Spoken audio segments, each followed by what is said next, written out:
David Strathi-Miller, thank you so much for being here. Thanks, Mateo, for having me today. It's my pleasure. I gotta tell you, David, I enjoy doing the podcasts. I started this year. It's been a wild ride. I did over 30 episodes, but sometimes, like today, I get to do something that I love, but also to talk with a friend like you. It's one of those rare occasions when the podcast really becomes just a fun conversation with a friend, and today is one of those days. So thank you so much for being here. My pleasure. So David, we're going to talk about your story and what it means to be a product manager and how you got to where you are today. And we're going to start with the basics, right? What do you do today for a living, and what's your role? Sure. So today I work as a senior product manager for Centerbase. Centerbase is a legal practice management platform. We really envision ourselves as like growth partners for law firms. So we've got things like accounting and billing, reporting functions, document management, calendar management, all that kind of stuff. So basically, I work with my team. We're a team of product managers who work with our dev team, our other stakeholders, like our customer success, our support teams, marketing. Really, we touch all the different parts of the company and essentially build the strategy for the product. And then just, in terms of the day-to-day, just really guiding the feature development, bug fixes, things like that. We do the prioritization for what we're building out. But really, it's just sort of an octopus of a job where you've got your hands in a little bit of everything, which is what really keeps it interesting. Very interesting. And when you look at your objectives for the year, because I imagine it's a little bit of everything, right? You don't have sales objectives, but at the same time, you're trying to keep your customers happy, and happy customers, means more customers at the end of the day. What is your guiding North Star? Is it some sort of reaction from customers? Is it an internal thing where you know where you need to take the product so that you can succeed in the market? How do you define and measure what matters for the year? So, our CEO employs what he calls vision, strategy, goals, and measures plan. And basically that's his guiding vision for the company. So we derive our goals from that. By that same token, we're using, while we're using that to sort of set our overall vision in the long run for the product, every group has their own objectives, right? And so with product leading prioritization for the development of the product, we're really needing to balance all of those. So for example, our sales team is always going to want us to look at sort of the sexy new features, building out additional features with the platform. Our customer success team, they care about that, but a lot of times they're pushing more to like fortify the existing features and improve them. Everybody wants everything to get done, right? But everybody also is living in, an environment of limited resources, just like any business is. We could do anything we wanted if we could go out and hire, a workforce of 50,000 people, but we can't do that. So we have to prioritize. But really, it's coming down from our leadership. And then we sort of inform that just with our own knowledge of the industry, our knowledge of the product, bringing up needs that, might not necessarily be at the forefront of everybody's mind, but things that we still need to consider in terms of, addressing things like tech debt or bugs, things like that. So at the end of the day, it's coming, from our leadership, but at the same time, we're really balancing the needs of all of our different stakeholders, internal and external. Very good. David, did you always know you will become a product manager? No, I don't think anybody grows up, sitting in their bedroom when they're 7, saying, that they want to be a product manager. I would say I really stumbled into it more or less by accident.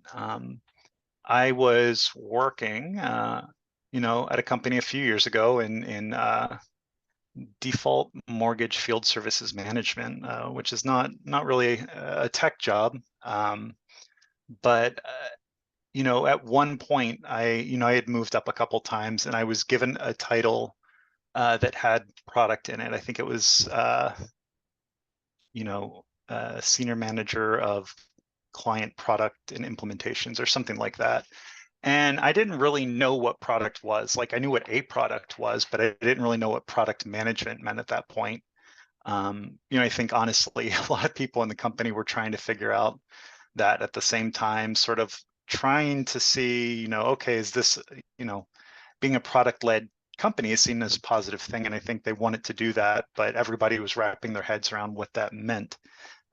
So I really had the title, and then at that point, I was kind of learning it on the fly. Like, we had some, training to help us get familiar with product management skills and things like that, just the a product manager's sort of mentality. And the good news is that a lot of it didn't really require change for me, just in terms of how I thought about things. It was more about just introducing new terminologies and techniques to kind of enact it. So it was a pretty good fit for me. And then I had a colleague at that company who, after some time, had left and gone to a technology company, and gave me the opportunity to go join that company, which was a title management software company, and sort of get what I think most people would think of as more traditional technology product management. So, like, a lot of this is stuff I had done at my old company, working with our own system that we used, but really doing that like full time, where we were actually selling a software platform, as opposed to, product management for a service, which is a thing, but not really what most people are thinking of when they think of traditional product management, and certainly not where most product management roles are. Very good. I don't want to deviate too much, but what did you want to do when you were 7 years old? Oh man, what didn't I want to do? I think when I was a little kid, I mean, I wanted to be a detective, and I wanted to be a baseball player, and I wanted to be a lion tamer, and I had like all those sort of flights of fancy. There was a good while where I wanted to be a marine biologist. And I would say I spent most of middle school and early high school. I really, really loved the movie Twister, and I wanted to be a tornado chaser so bad. That's really what I thought I was going to end up doing. The irony of all of this is that, I did well in school, but of the subjects, science was probably my weakest. And so I definitely didn't end up going that route. Later in high school, I got really into more social sciences and poli-science, sociology, and things like that. So that's sort of where I ended up turning later in life. But it was a real mixed bag there for a while. But I still think about it, what my life would look like if I was out there chasing twisters. So Definitely interesting. So what was your major, and why did you choose it? You talked a little bit about, sciences were not your best subjects, but then you got into social sciences and politics and stuff. So what did you do afterwards? yeah. Well, so like a lot of people, I ended up changing my major a few times over my college career. I started out going in, and really the reason I picked my university was because they had a strong international studies program. And that's really what I wanted to do. I didn't necessarily even know like what that meant on the ground, like what I would be doing with that. But I grew up in a rural area in southwestern Virginia, and I love where I grew up. But I also really wanted to experience a lot of new things. I knew I wanted to travel the world. I was well traveled in the country, but hadn't really done much outside of the U.S. And so I sort of, I think, channeled that desire on a personal level to go see the world, and was like, okay, well, if I want to do that, like, I need to go and do this. And so I did that for a while, and politics was interesting, but the more and more I think, I started to think about what that would look like, what the actual working in that would look like. I didn't really want to work in politics or go that route, or go into diplomacy or anything like that. And there, I mean, there's a lot you can do with it, but so then I went through sort of a period where my major changed a bunch, like a lot of people. I was interested in public health for a while, interested in psychology for a while. But I went to college in Baltimore City, and Baltimore is a really, really fascinating city. And I think I really felt myself drawn to courses where we were talking about what was happening in cities, in the country and around the world. I did my junior year abroad in South Africa, which, due to the history of apartheid, their cities are really, really interesting to study. And so What year? I So ended up what you changing were in South Africa year when? 2002, 2003. How were So you're things with the talking about, apartheid and everything? I mean, 11 this years was about, after Mandela, right? yeah, this was about, 10, 12 years after apartheid had ended. So things were definitely very in flux there. Legally, a lot of those barriers had been erased. Nominally, anybody could go live wherever they wanted, but at the same time, of course, you have, the impacts of decades of sort of social marginalization, economic marginalization that really kept people, a lot of those patterns in place, and I think a lot of those still persist to these days. But at the same time, there was a lot of optimism, which is really interesting. I think one of the things that was really startling as an American going there is like people would just talk about race. Like, I think for a long time, I think we're doing better with having these open conversations today, very heated, but we have these conversations today. But there was a long time where it's like we would really sort of talk around things, and there was none of that subtlety there. And it was really, really fascinating to kind of just see that, because it, what you see on the ground there isn't like a side effect or secondary. It was just by fiat. It was planned. Like, you're Black, you can live here. You are, Indian, you can live here. Like, that's what it was like there. And so I think because things were so blatant there, the conversations were really, really direct. A lot of issues, just like anywhere in the world, you have a lot of issues going on. But I think it was really forcing me to put a lot of things into perspective about sort of assumptions of how people interact and how you fix social problems. And it was really, really interesting to see from that point of view. How much of the city where you major do you bring with you as you grow up, or do you go back to, I mean, what does it mean, right? What does Baltimore mean to you? I mean, Baltimore, I think in a lot of ways is where I really started kind of finding myself as an adult, but really also establishing a lot of my um, just perspective, my politics, my philosophy on uh, just I guess right and wrong in a lot of ways, and seeing what's happened in this city. Like I said, it really drew me into the field of urban planning, um, which I eventually went on, to do for grad school. That's what my master's degree is, and so um, I had a really, really positive experience here when I was in college and living here for a few years after college till I went to grad school.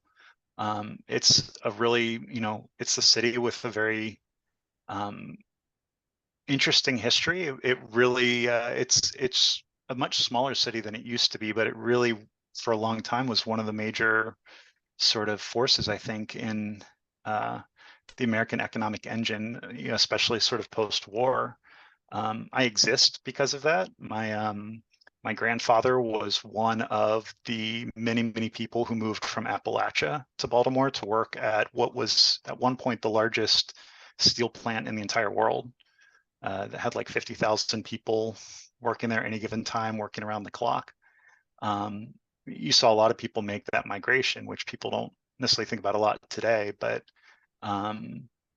so, I wouldn't exist if my mom's family had not ended up this way, and my mom hadn't ended up getting raised up here and meeting my dad and all that kind of stuff. So, it's a city that definitely holds a place in my heart, enough that, now that I'm married, had moved around a lot. A few years later, ended up coming back here to live. So I think from that perspective, it's very special, just in that a lot of the choices I've made in my life have been around sort of what I found interesting about this place. David, in terms of urban planning, my father is an urban planner, so I hold that here near to my heart as well.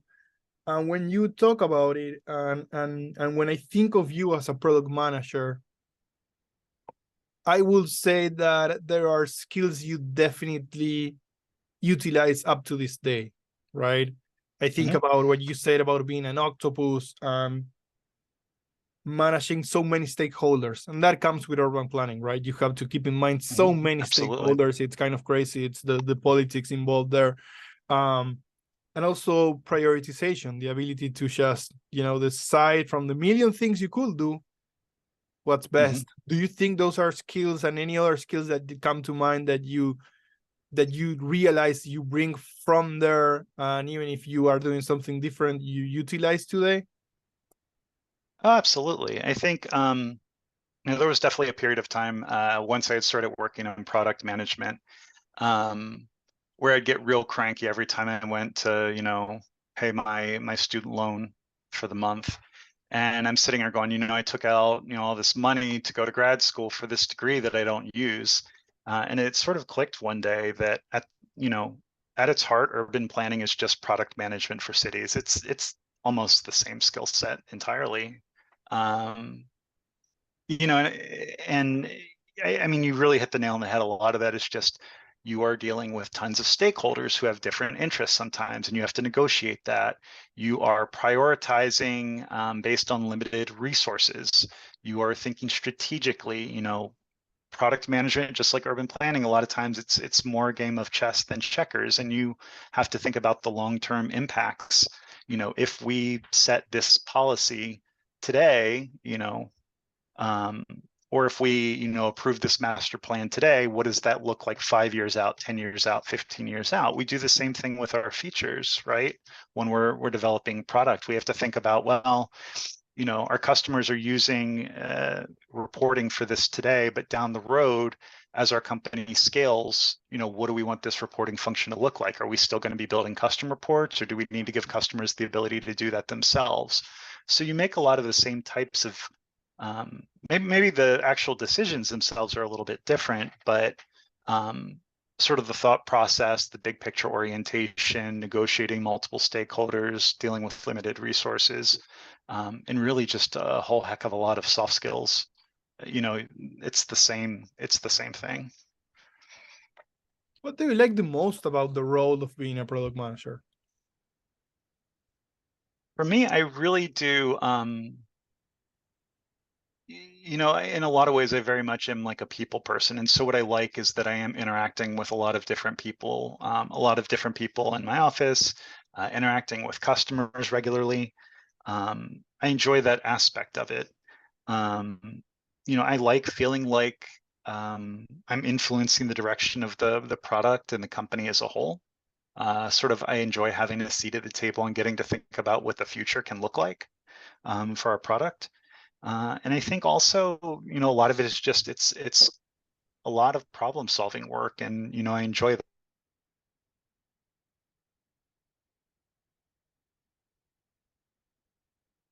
But building that product, you solve a lot of problems too, and I really enjoy that aspect of it.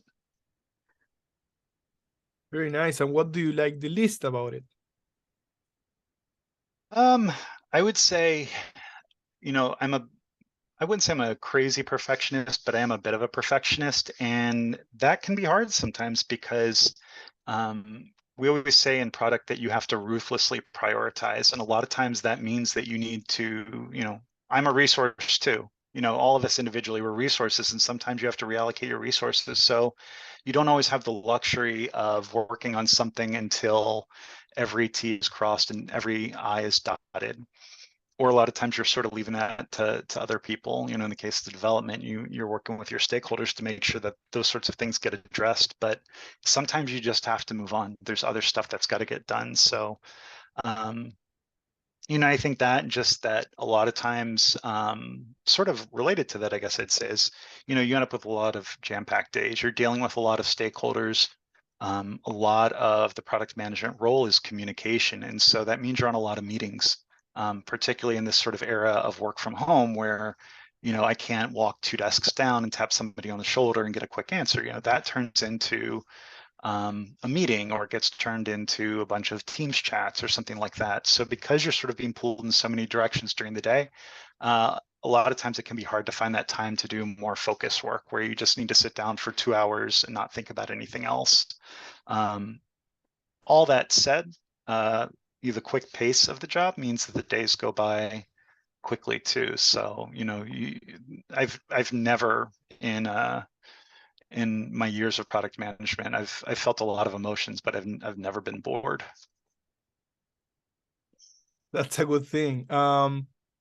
You talked a little bit about it, but what do you think are the important skills to become a good product manager?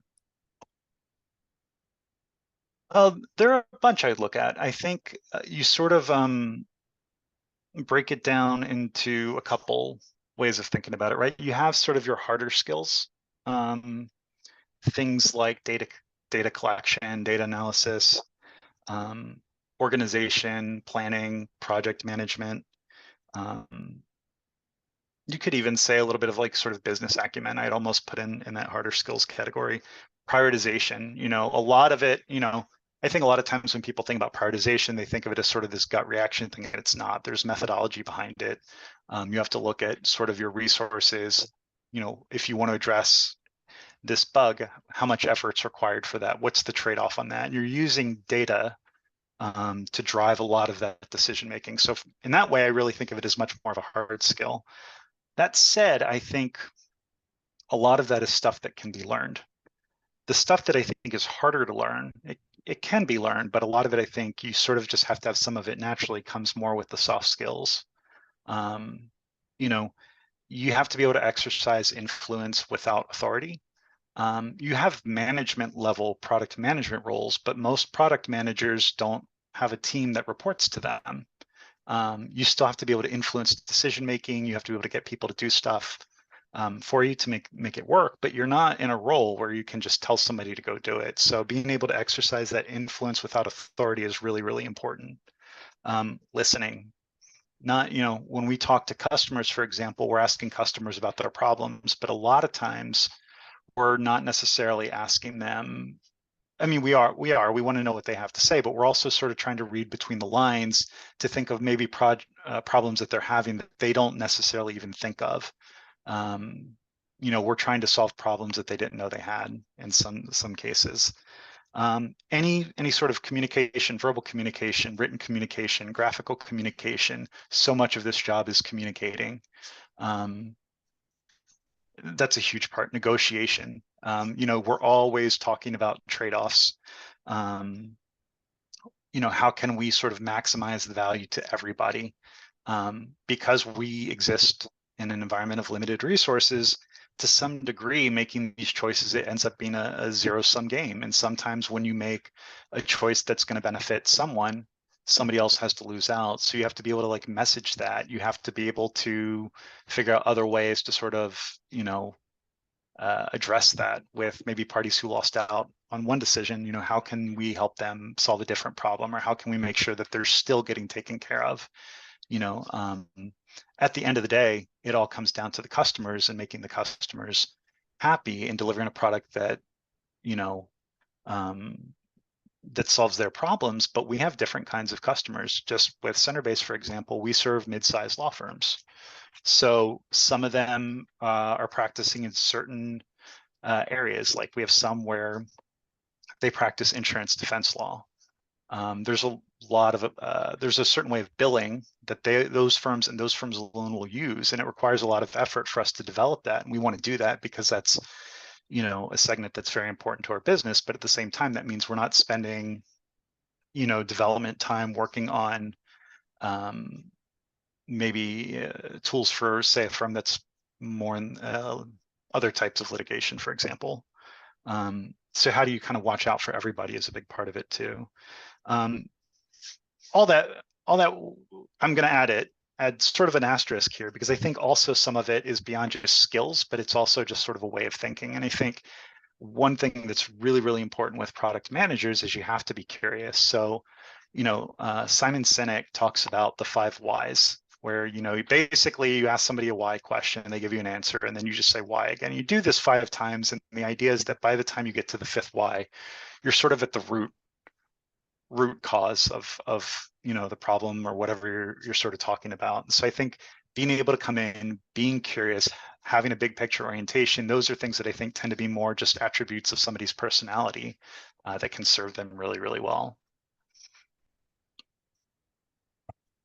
That was a great answer for anyone that wants to get into product management. You just got a great answer there. Play it back, listen to it. At the end of the day, this is a very creative role, right? It is. Yeah, it really, really is. I love that about it. It's very creative. You have to, when you are negotiating, be creative to find out solutions that kind of, help your different stakeholders and make use of your limited resources. It's a very interesting role. How do you, so you are not a product manager, you got into product management. How do you keep up? How do you learn more about it? What do you do to kind of stay up to date with the best practices in product management? Yeah, I think for me, I like LinkedIn, and I don't want anybody at Centerbase who may or may not be listening to this to think I'm out hunting for a different job. It's not where I'm at right now. But the cool thing about LinkedIn is that it makes it very easy to connect with a lot of these resources. So, a few that really come to mind, the Product-Led Alliance, Product School, I follow both of them. They're always delivering great content. I mentioned Simon Sinek. I love his stuff. Marty Kagan is another person whose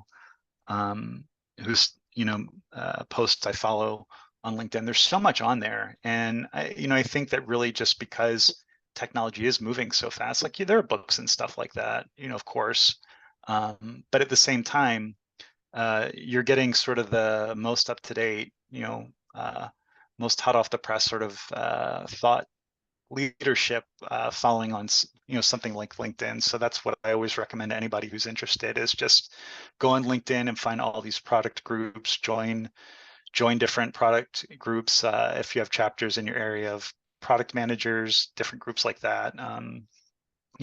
Anything like that. It's more just about exploring and connecting. There are classes you can take out there, and I think a class is helpful, but that's only going to get your feet wet. It's worth doing, getting some basic skills, but that's not going to teach you how to think like a product manager. And I think that's where just listening to people around you and listening to people in that arena is the most helpful thing. Very good. What the tech industry is moving very fast. There are changes all the time. There are fashionable things happening all the time. Some of them make a huge impact, some of them not so much. But what gets you excited today? What technology excites you or scares you today? And where do you think that's kind of going? I feel like you know the answer to this, because I feel like 95% of the people in tech would give you the same answer right now, which is obviously making the leap into sort of the next phase of artificial intelligence. And I think saying that it excites me and scares me, at the same time is right, because I think there's so much opportunity here, right? So you think about how much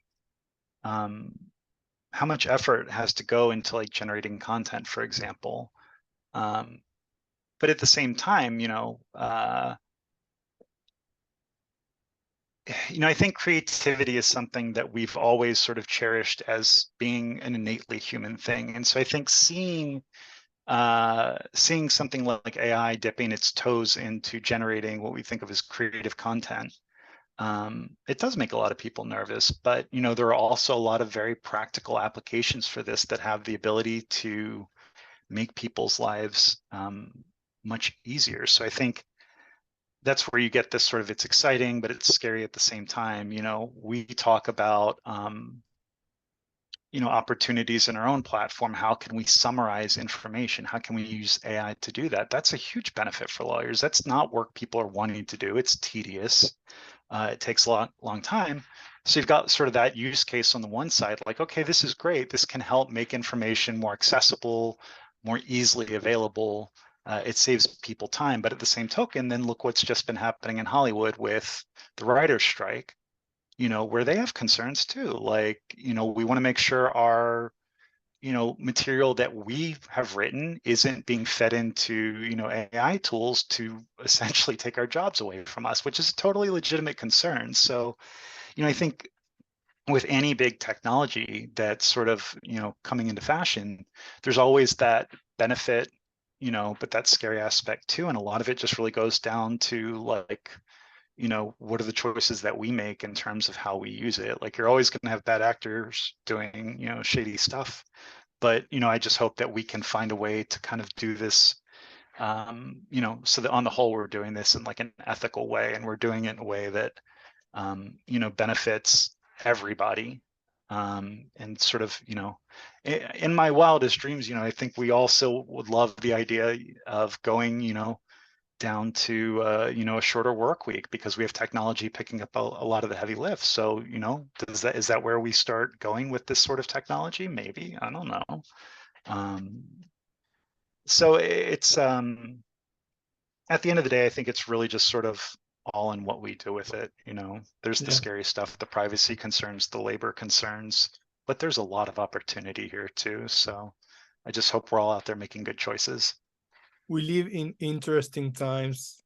I don't know if you saw the latest. They were announcing today that Meta plans to release different chatbots, I think for Facebook, I don't know, but with different personalities, so that you can just talk to like an avatar or whatever and just choose, hey, I want someone, sassy or cynic or whatever. Um, and amazing stuff happens every day. I agree with you. I think what you said, it's spot on and beautiful at the same time. It's the choices that we make. At the end of the day, it's the choices that we make. The technology is scary, but what we do with it, it's what can be scary or not. It can be great, right? It's our choice. Right. It's our choice. David, what do you do when you are not working? What do I do when I'm not working? Well, while we talk about product management being pretty creative, I would say on my own, my creative outlet is photography. I especially love sort of landscapes, architecture photography. I love taking pictures of old abandoned buildings and imagining the stories, when they were still up and running and what was going on inside of them. So photography is definitely a big thing. I do like to go bicycling. I like just wandering around my city. I like wandering around all kinds of cities. I really just, more than anything, I love traveling, which of course is very time intensive. So it's not something I can just do every day after work, but whenever I have a chance to kind of travel, I really enjoy that, which has What been nice. continent is And, missing? Australia and Antarctica. And I've got to get to them. I always sort of joke with people that looking at maps, like people see a map and I see a checklist. I've been lucky that I've been able to do a lot of traveling, but there's still a lot of places I need to get to.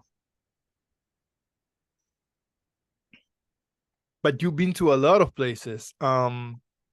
Australia and Antarctica.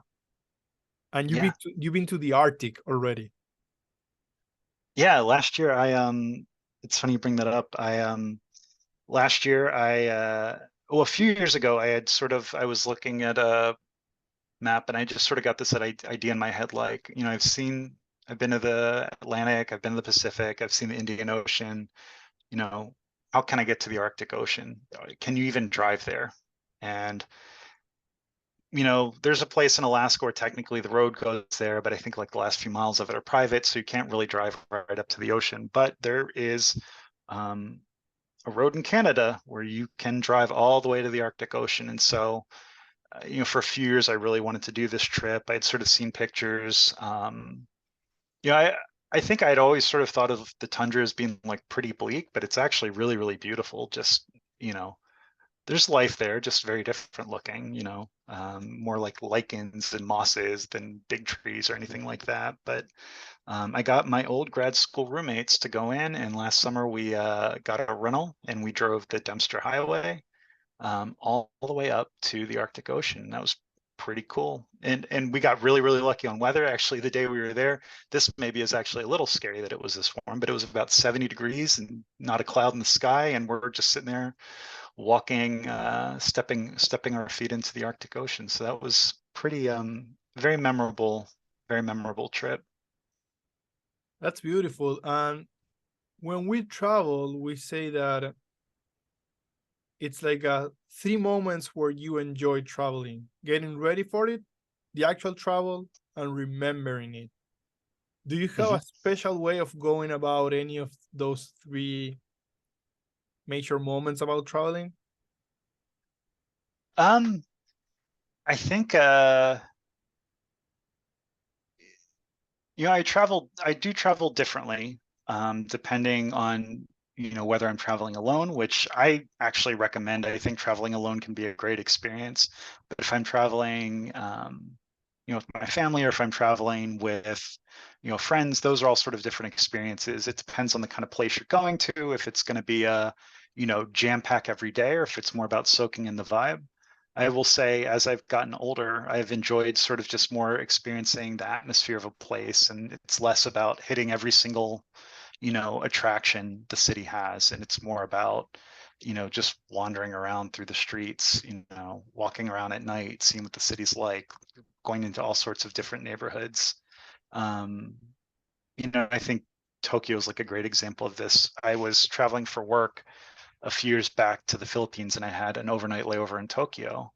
And I'd always imagined this like insane, the most hectic possible version of Tokyo. And what really surprised me is that they have that, but like the vast majority of the city is actually extremely peaceful, even quiet in a lot of places. And it's actually pretty mellow. And I really like that about it. It was amazing. It was a city where I knew I'd like it, but I didn't think I'd like it as much as I did.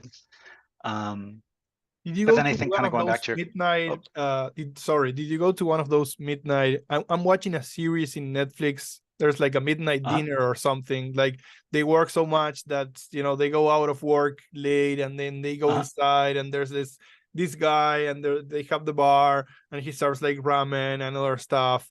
Did you eat anything during that overnight layover and where? oh yeah, well, so I did actually a couple times I was there. I definitely did like the late night ramen thing. The one I always point out for Tokyo that I think was pretty wild is a couple times that I went there, I stayed at one of the capsule hotels where you don't have a room, you just essentially have like a tube that's yours. And I realize people are listening. It's like I'm a big guy. I'm like 6'4". I'm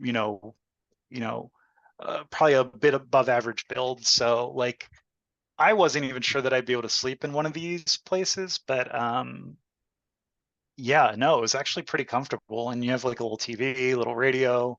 I'd do it again in a heartbeat. Um, so no, I think that was a really cool sort of experience, and something I wish they get more of here, because there are definitely a lot of times when I'm going somewhere and it's like I just need a place to sleep. I don't need, you know, some expensive hotel room in the middle of the city. Like I'd totally settle for just a tube to crawl into. Very, very good point. You have a business opportunity right there. Yeah, Um, let's do it. David, this has been amazing. I could speak to you for hours. So I'm definitely going to do another episode with you, and I appreciate you being here. Um, One thing for the audience, I've met David a few times in the US. It's like the best guide you can ever have, right? Just go with the flow, let David make the choices, bring you whatever he wants to bring you, and positively you're going to enjoy the city. Like it's impossible for you not to enjoy the city in the best way possible when you are with David. So David, my friend, thank you so much, and definitely we will do this again. Really appreciate it. Really appreciate it, Mateo. Thanks for having me today.